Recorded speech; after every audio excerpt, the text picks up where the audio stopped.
Hi guys, welcome back to my channel. My name is Lupe and we are here to do this guy's first 1 year update of working. He's like, don't kiss me, you're embarrassing me. 1 year with him working. We turned 1 year on March 4th and it's now March 30th. Again, I'm late.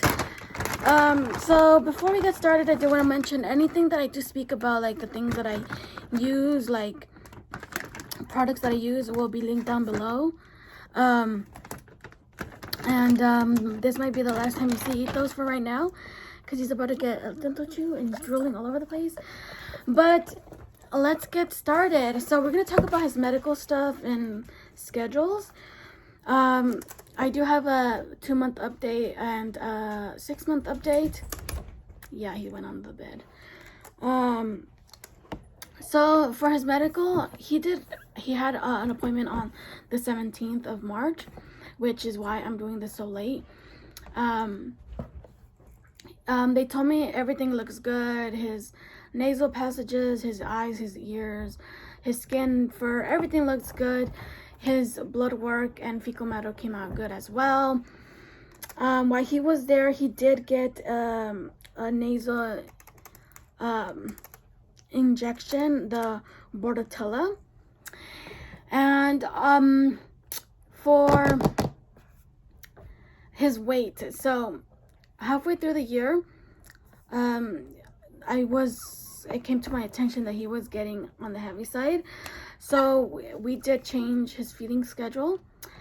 And when he went on the 17th, he was 65.8 pounds, which is a pound and a half less than he was when I got him. He was 67 pounds when I got him. So that is for his appointment. And as his feeding, like I said, we had to lower the amount that he was eating. When I got him, he was on 3.5 cups a day, but because we are not working as much as he was back then, all that training, all that playing with other dogs, kept him at a steady weight with that amount of food. Now he is at 2 cups a day. Now we're gonna talk about things that he likes. So he loves Nylabones. He came with one, which I prefer the one that they gave me. It was like a shape of a bone, but I haven't been able to find that one, and I found this one. It's a ring one. The only thing is, this one is very heavy. You probably can't tell just by me dropping it, but it's very heavy, and it's all chewed up already. But he's not able to like run with it like with the other one. He would always have it in his mouth. This one, he only chews on it, and then if he wants to go somewhere, he drops it. I need to get him a new one, actually. He loves rubber toys. He has his favorite one up there. It's like a cylinder stick one. I showed it to you guys in his last update. But he also, this is his favorite outside toy. My sister got it for him at Target for his birthday, which is on July 18th. And this is his favorite outside toy. It's freaking loud. And his favorite treats are peanut butter flavored ones, like the oven baked ones and stuff like that. I don't have any today. I don't have them. I don't have any. But he loves them. Those are the ones that I try to give him when I'm trying to teach him something new. Or when he does something really good, like it's easy for me to give him those. They're the size of his kibble, so I'm good with it. And then these are dental chews. He likes these. He likes the fresh ones that said fresh. This didn't say fresh, but so he thinks he likes doing. Of course, he's a dog, so he loves playing. But what I learned recently in the last couple months is that he loves to run. So I go side guide with somebody and he's only on his leash and we run like that. Or I have been allowing my brother to, okay, we're good, to take him running down the block and back to me. He loves it. He is the happiest little thing in the world. He's not that little, but okay. And I mentioned this before in one of his other updates. I don't know which one it was, but he loves to pretend like he's sleeping. He is wide awake. He's looking at you and he is snoring away. He is so funny. I still haven't been able to catch that because every time I try it, he moves. So hasn't happened. Of course, swimming. You guys, I have a clip. I have a little video back in July where he was just enjoying the pool all on its own, all on his own. And another thing he likes to do is chasing people around the house. Like, my sister will be like running around and he'll chase her and he loves it. Or if I'm like jogging from the bathroom to the kitchen, he'll think we're playing and he'll run. So he loves doing that. So a couple things that we have to rework, and I never thought this would even be a thing, but it is a thing. Of course, you're always training your dog. You're always keeping his training skills up to date. But I never thought that I would actually come to a point where I had to call the organization and say, you know, this is going on. Well, not the organization itself, but I called the trainers that I stayed in contact with, and I told them, you know, this and this and this is happening, whatever. And they were like, okay, well, I'm gonna go out there, and the things that we had to rework on that they came out for on July 24th was marking in harness. They're not supposed to do that. And at first I was getting worried that it might be something medical, but they came out, and of course he made me look like a liar. He was Mr. Perfect. And yeah. So there's two things that he gets distracted for that I have been working with him on. The latter is the one that he is completely over with now, but the former is, I haven't even told you guys. So getting distracted by dogs and getting so distracted that he crashes me into people. So the latter is the one he is now completely over with. He is doing amazing. It's the farmer that he has not gotten over. It is a matter of the behind fences, or they're on the sidewalk, or they're passing by us at a store, park. He will lunge for them. Not to attack, not to do anything, but to say, hey friend, let's go play. And it's not good. And no matter how much you try, he does it. He is getting better. He's definitely getting better. There was a dog at a salon where I was getting my nails done, and he like jumped to his feet, and I was like, no, sit, stay, you know. He didn't lunge for them, but he did get up, which is a lot better than him lunging for them. So here comes where the things that I use. So I use the toothbrush by Verbac. It's called the CET Enzymatic Dog and Cat Vanilla Mint Toothpaste. I love this one. It is a little pricey. I get it from Chewy, but I am in love with it. I love it. So for his coat, the spray that I use twice a week because it kind of lasts on him for a couple days, which is the Oster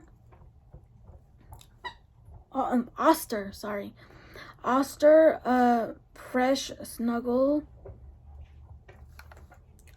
Dog Freshening Spray Baby Powder Scent.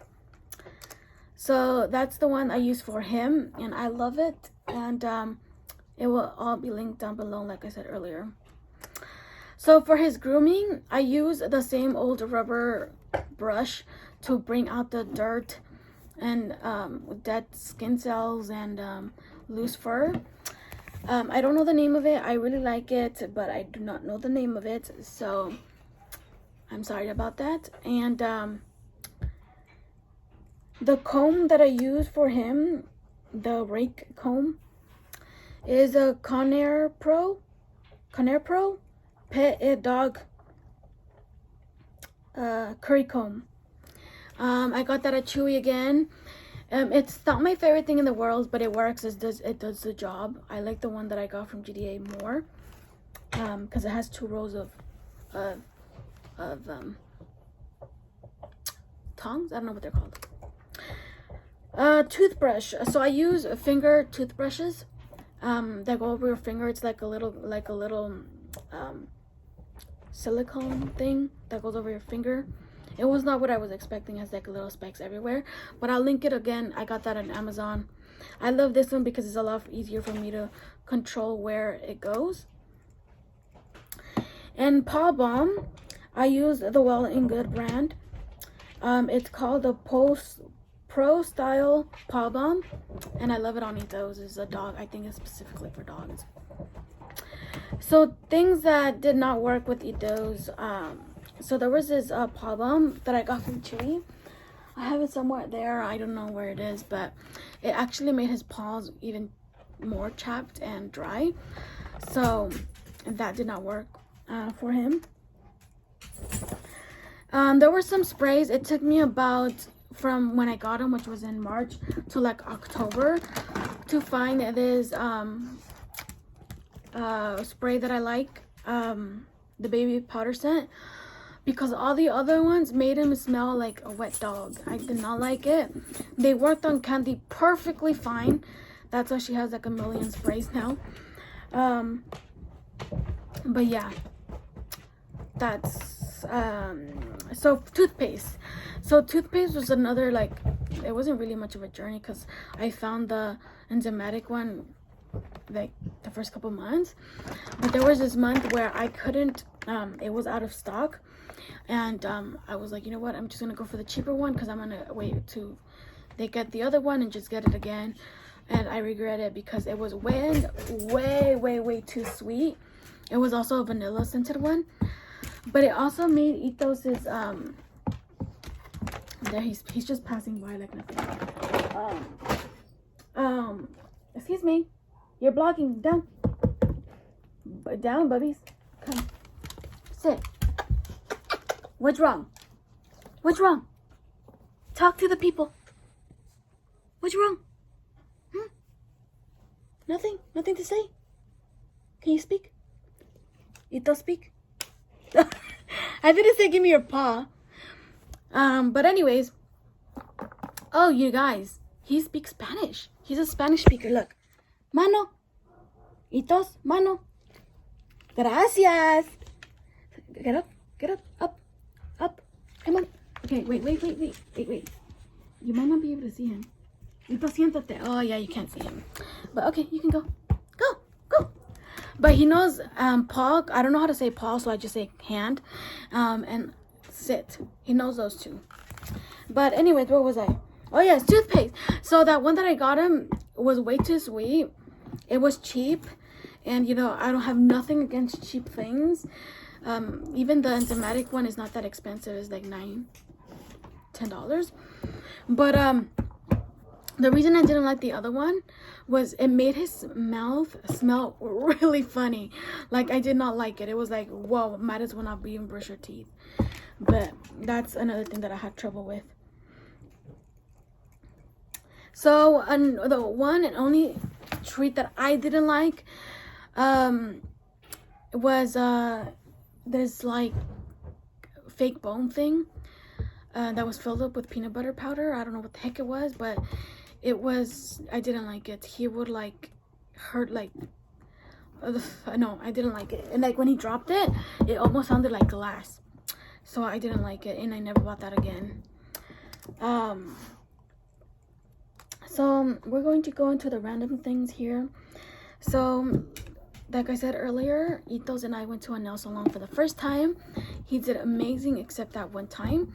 My sister did have to take the leash for like a few minutes to hold him for me, because a lady was like really pulling on my hands to like, because I guess they have like a divider now because of COVID.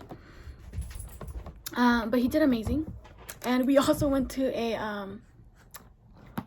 restaurant for the first time, and you guys can see that in the San Francisco vlog part 2. And he did amazing, you guys. He was awesome. I can't even say anything about it because he was great. Again, we went traveling to San Francisco. It was a road trip, about 6 hours. He was he was just loving the ride. He was just laying there. But the trip itself, he did amazing. He was perfectly fine, except with the dogs. There's a lot of loose dogs in San Francisco. It was just amazing. Like, I'm really grateful for my sister and cousin for having the patience for his relieving times. It was not even that stressful, to be honest. Well, at least for me, I didn't feel it. It was really good. So the things that I packed for him, the only thing that I didn't use was his large towel, because even though it did rain, we were not out and about when it was drizzling. San Francisco behaved itself, and it was beautiful weather while we were there. So I used practically everything that I took, which was his grooming stuff, his toothbrush, toothpaste, his food, his bowls, his bed, all of that stuff. So it was all good. He and Candy now get along. She will come up to him and lay down against him, but they won't play because she's too small and she gets nervous when Ethos gets too hyper. And I do want to say something that's been a little bit hard for me. You know, my emotions are finally okay. Like, sometimes I get really sad about it, but Loki, you probably have only seen him in one video, but he did. Hey, Ethos, leave it. Hey, leave it. He did have to go because he was having too much anxiety with Ethos.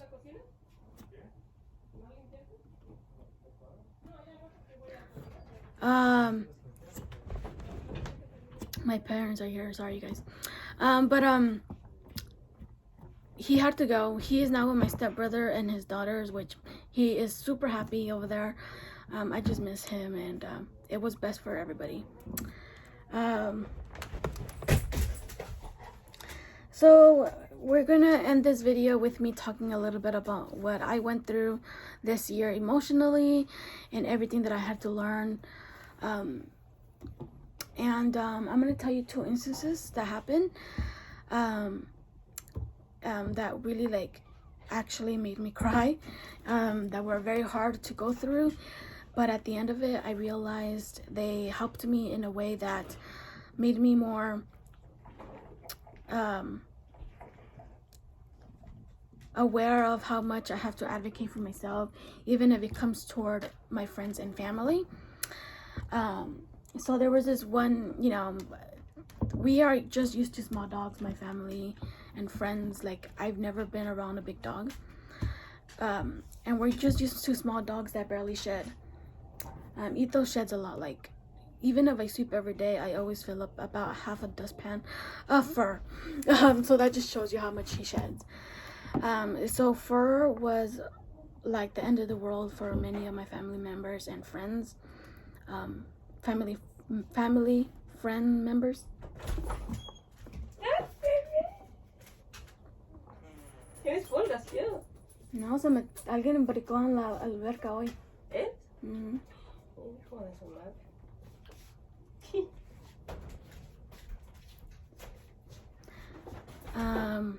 Sorry. So fur was a really big thing for everybody, and one of the things that I had to do is I had to stand up for Ethos because he is a part of me now. So this person and I were supposed to go to buy something. I forgot what it was now, but they're like, how about you leave him here, because I really don't want fur in my car. And that was a big thing, like fur in cars, like in the footboards and stuff like that. And the way the person said it, like their tone was just like really kind of mean. And because Ethos is a part of me now, it's like it was really, really hard to hear. I was trying so hard not to cry at that moment, so I was like, you know what, that's fine, you have the right to not want the fur on you and in your car, but I'm gonna ask you, don't pet my dog, don't look at my dog, don't speak to my dog. And I told him, and please leave my room because you don't want the fur on you. And they left, and we did talk about it later that day over the phone. and we talked about it, and it was all good at the end of the day. But it was still really hard to hear, and it's gonna always be hard to hear that. And another instance was and it actually happened on the hottest day of that summer. Like, the electricity went out because there was an accident, and the wires came down. So we had no air conditioning. So I was like, you know what, it's way too hot, I'm gonna get this guy in the pool. When I was getting ready, I was literally changing. He was so excited. Somebody comes and says, we're having friends over. They don't like your dog, so can you please not put him in the pool today, and can you leave him in your room? It was like telling me, they don't like you, so can you please take out your eyeballs and put them in your room, and don't take them out. He is a dog, he is an individual of his own, and so am I, but he is a part of me. Like, he is my eyes, he is my guiding eyes, he is an extension of my left arm. So it was really hard to hear. I literally sobbed the whole day, and I was so mad. And because my room doesn't have any insulation here, even today when it's like 70, high 70s, it's really hard. It's almost like an oven in here. So it was really hard to hear. So yeah, those were the biggest ones that I could remember, and that really, really, really hurt me. Of course, there was many other instances where they were like complaining about the fur all over the floor, and it was just a very big thing. So let's go back to a little more light stuff, more topics. So all the work that goes into having a guide dog. They tell you, but you really don't know. You understand to a certain point, but you really don't know. So the things I never had to think about was washing and drying him off after getting into the pool. That is so annoying, you guys. Like, super annoying. Like, he loves the whole thing. He loves the hose. He loves getting dried off. Like, sometimes he will literally just put his paws in the pool just so I can dry his paws. He is ridiculous sometimes. Making sure that his paws are clean after a walk. I'm sure a lot of you guys that have big dogs are so used to this, and you guys are rolling your eyes at me right now. But brushing him out when we go on hikes, or when I go out and he lays down on the floor a lot, I have to come back and groom him again, because I don't know what he has in his fur from the hike, or laying down on the floor. The daily grooming, teeth brushing, face washing, it's like having a baby. Actually, it's a lot less, I'm sure, but it's still hard. Let me complain. So a couple things that I never thought that I would have to do is worry about poop when he gets diarrhea, or when he's not pooping. I'm like, oh my god, he hasn't pooped all day yesterday. We're halfway through this day, he hasn't pooped. And it is very frustrating to be worrying about that. And very gross when I have to pick it up. I never picked up poop before having Ethos. So that has been an experience. And I don't know how the other way to say this, but I never thought I would be cleaning somebody else's booty. There's been a couple times I've had to do that. There's been a couple times where his waist has gotten stuck there, and I've had to like wipe it off. It's not good. It's not good at all. Very disgusting. Like, oh. And last but not least, I want to talk a little bit about guilt. I have been feeling a lot of guilt because I don't go out walking with Ethos that much anymore, because of a couple things. There used to be a lot of homeless people, like they started coming in October, like in the residential area where I walk Ethos, and I was starting to feel very, very uncomfortable. And then on the busy streets, there's always dogs, and it was just like, it was always a stressful walk for me to go on my own. So I've been only going with family members, which I know I should go on my own. But the homeless have been removed, so I have to get back into going on my own. And yeah, let's see, is there anything else? No, I don't think so. I guess that's it, you guys. Thank you guys for watching. Don't forget to like, subscribe, and comment down below. And share this video. Let other people that have guide dogs that are thinking about getting guide dogs. It's not easy having a guide dog, but it is completely worth it. I will never regret making that choice. I'm going to always be blessed to have Ethos, and I'm glad that I made the choice to get a guide dog in the first place. And yeah, so that's it, you guys. Thank you for watching, and see you guys next time, if I can find you guys.